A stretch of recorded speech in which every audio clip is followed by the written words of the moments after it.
Tonight on the 31 Nights of Halloween Horror, Dracula is here to wreak havoc and to suck the blood of beautiful women. Christopher Lee and Peter Cushing star in Horror of Dracula.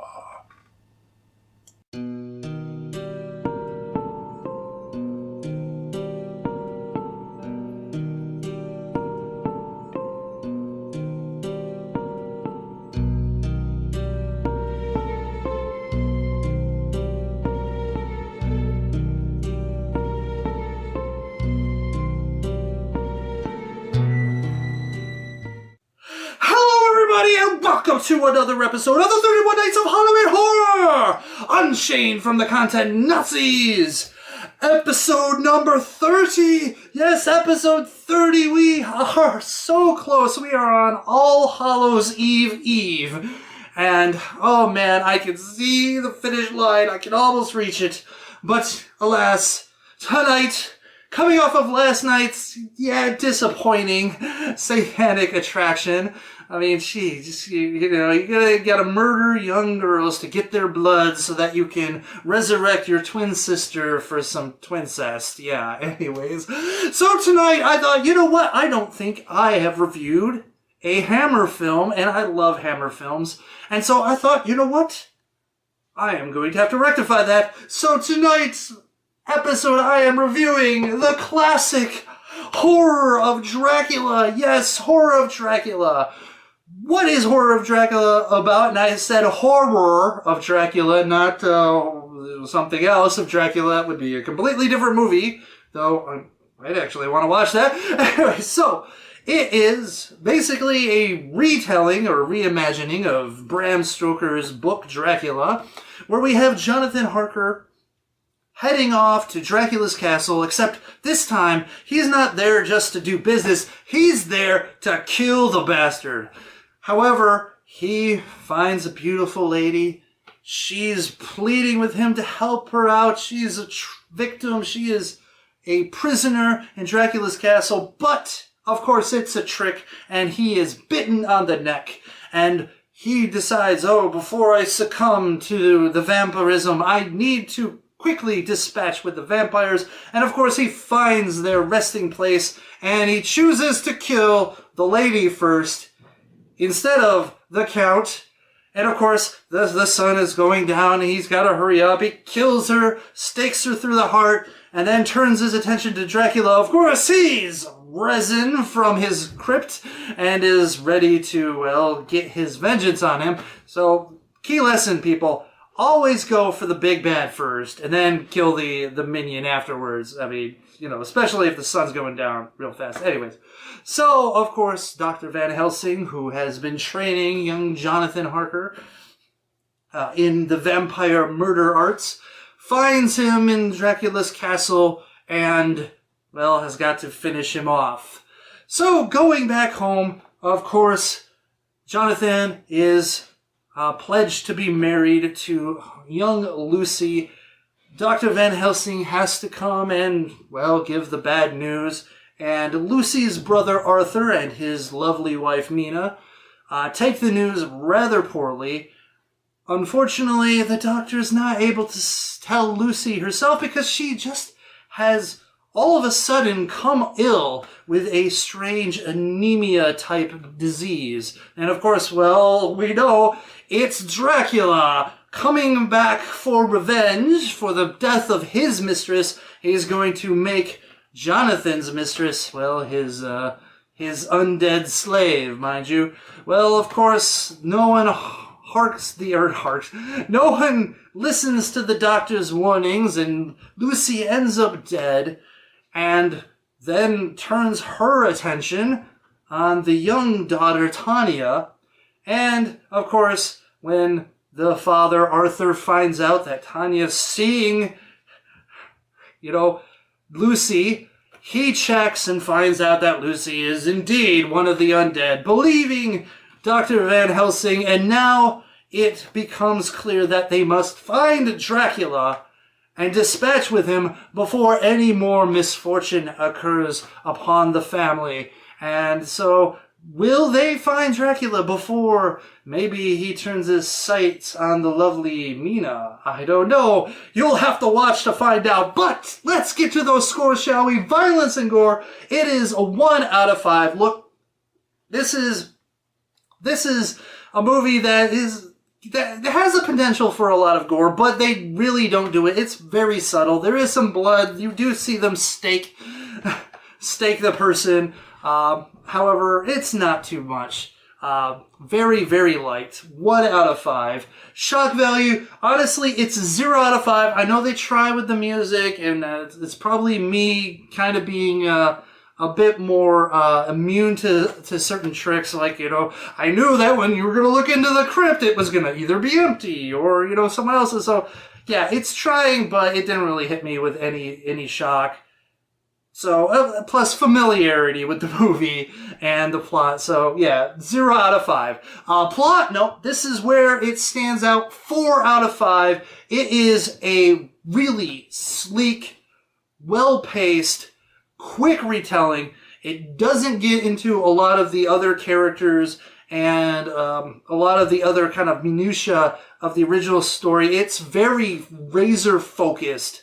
Or did I say razor? I meant laser focus. Yeah, oh my god, I need sleep. Anyways, on the story, and it does a great job of getting through the paces. It's like an hour and 20-something minutes long, but it doesn't feel like that. It is a quick watch, and that's good because, it doesn't have a lot of violence, and it doesn't have a lot of action, so having a great pace with narrative and the visuals definitely helps this movie out, and it's very straightforward with a brilliant little twist. I mean, toward the end, Dracula shows his superior intellect by basically being one step ahead of Dr. Van Helsing and Arthur, and it's really a joy to watch, to see that little chess game between the two, and it's really, really neat what he does toward the end to kind of evade detection, which is like, wow. And it's also very, very arrogant and smarmy. Okay, once again, battery death. But as I was talking about, just the way that Dracula was just outsmarting, being one step ahead, was a great move with the plot. And really helped with the kind of rivalry versus feel, because honestly, Dracula doesn't show up a lot in this movie, but when he does, it is always a presence to be felt, and that's probably because of Christopher Lee's acting ability. So let's move on. Plot, 4 out of 5. Acting, 5 out of 5. Look, I enjoyed all the performances. Peter Cushing as Van Helsing, he is just awesome. He commands your attention when he's on screen, and he can have that piercing, I am going to destroy you look, as well as that kind, gentle, welcoming look to his face, and just the way he delivers his lines.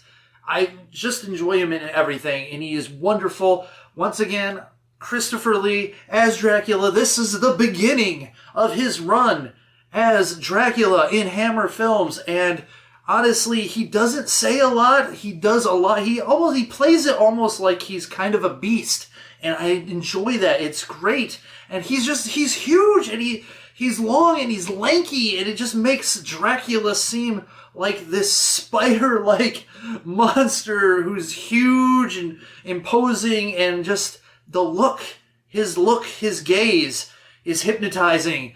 And let's not forget, the guy who played Arthur was wonderful. I liked him. He showed at first, his consternation against Van Helsing.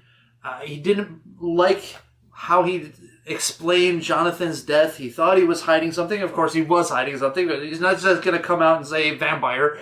But you could see the torment when they had to deal with Lucy, and then the things that happened afterwards. You could see him struggle with, oh, you should have done this, or why didn't I do this, and stuff like that.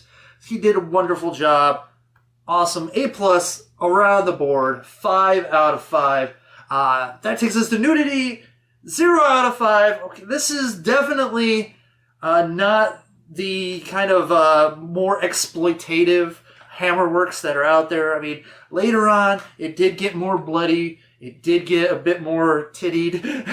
But this one, it's fine. It doesn't need it. It would be cool, but it doesn't. So, whatever. You can't have everything. Anyways, 0 out of 5. Enjoyment factor is a 4 out of 5. It is classic. Hammer films just have like this look, this feel, this charm, this aesthetic. The performances, the story. I am a big Dracula fan. I like Dracula movies. I've seen a billion Dracula movies in my life. And this one is a great one. It's fast-paced. It's wonderful acted. I like it. I like the plot. It's great.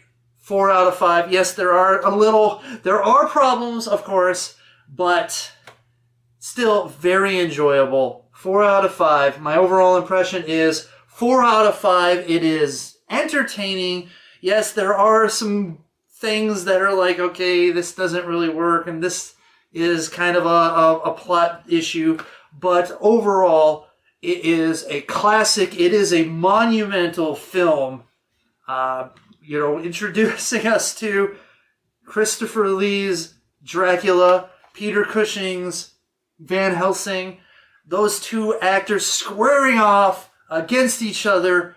Just brilliant.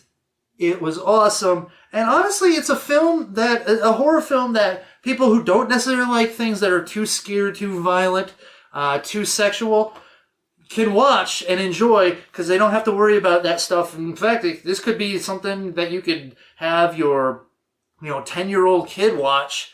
Of course, you might have to explain some things, but it's not like watching Gremlins, where people are being mercilessly messed up. But anyways, I like it. That averages out to a 2.6 out of 5. I love these Hammer films. Of course, it definitely would have had higher scores if it had loads of tits and blood, but, hey, what you can do, right? So there you have it, the Horror of Dracula. Tell me what you think in the comments. Have you seen it? Do you agree with me? Do you disagree with me?